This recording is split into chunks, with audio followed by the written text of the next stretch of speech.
And welcome to my channel. నిన్న big boss season ఇట్లా already Shekhar Pasha గారు ఎలిమినేట్ అయిపోయారు, మీరు చూస్తుంటారుగా.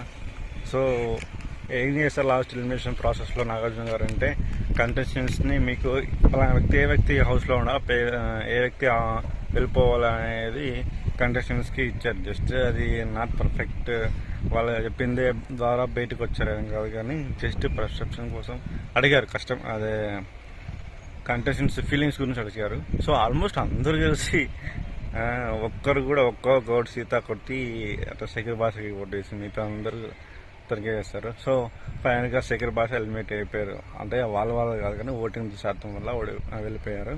సో ఫైనల్గా అతనికి చెప్పారు ఆల్రెడీ, ఆయన కంపల్సరీగా శేఖర్ భాష డేంజర్ పొజిషన్లో ఉన్నారు అని ఆల్రెడీ 3 days బ్యాక్ చెప్పాను. సో అదే జరిగిపోయింది. సో హౌ శేఖర్ భాష గారు బాగా కామెడీ చేస్తారు, హ్యాపీగా ఉన్నారు. సో నెక్స్ట్ ఈరోజు నుంచి థర్డ్ ఎలిమినేషన్ ప్రాసెస్ జరిగిపోయింది ఆల్రెడీ. అంటే ఒకరి మీద ఒకరు నామినేట్ చేసే ప్రక్రియ ఎలా ఉందంటే, చెత్త తీసుకొచ్చి వాళ్ళని వేసి వాళ్ళని నామినేట్ చేయాలా అనేది ఈసారి ఎలిమినేట్ ప్రాసెస్లో జరిగింది.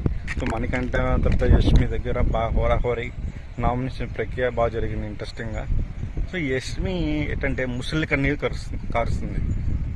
అసలు తన గేమ్ సరిగా ఆడట్లేదు, కానీ ముసలి కన్నీళ్ళు బాగా ఆడుతుంది. సో నేను జరిగిన ప్రాసెస్లో బాగా హోరాహోరీ జరిగింది. ఈరోజు వస్తుంది షో.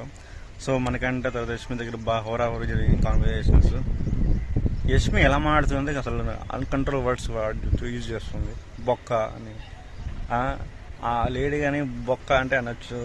జెంట్స్ అదే మనకంట యష్మిని బొక్క అంటే ఎలా ప్రొటెక్ట్ అవుతుంది చెప్పండి. సో ఎందుకంటే వీళ్ళంతా game planning, already prepare game planning ఆడుతున్నారు. యష్మి కానీ, సోనీ కానీ, నిఖిల్ కానీ, పృథ్వీరాజ్ కానీ. సోనీ అసలు గేమ్ ఆడుతుందే, తను ఎందుకు ఇంకా బిగ్ బాస్ సీజన్లో ఉండే అర్థం కావట్లా. సో ఎనీహౌ ఎందుకంటే మంచి కంటెస్టెంట్స్ ఆర్జే భాష గారు సూపర్, అతను వెళ్ళిపోయారు. ఎలిమినేషన్ అన్ఫేర్ ఎలిమినేషన్ జరిగిపోయింది. సో నాకు తెలిసి ఈ ప్రణీత తర్వాత యష్మి, సోనియా, పృథ్వీరాజ్, ఆదిత్య ఓం, వీళ్ళందరూ అంటే ఆర్జే బాజర్ కన్నా స్ట్రాంగ్ కంటెస్టెంట్స్ కాదు, కానీ వాళ్ళు బిగ్ బాస్లో ఉన్నారు. స్ట్రాంగ్ కంటెస్ట్ వెళ్ళిపోయారు. సో ఎందుకు వెళ్ళారంటే ఓటింగ్ శాతం, మనము వాళ్ళు గెలుస్తారు వాళ్ళు అనే ఫీలింగ్లో ఓటు వేయినప్పుడు వాళ్ళు వెళ్ళిపోతారు. సో ఈవీ కన్నా మంచి కంటెస్టెంట్స్ వెళ్ళకుండా కొంచెం సపోర్ట్ చేయండి, సరిగా ఆడాలని ఎలిమినేట్ చేసి ఓటు వేయండి. Thank you very much. నా వీడియోలు నచ్చితే లైక్ చేయండి, నచ్చకుండా డిస్లైక్ చేయండి. Thank you very much.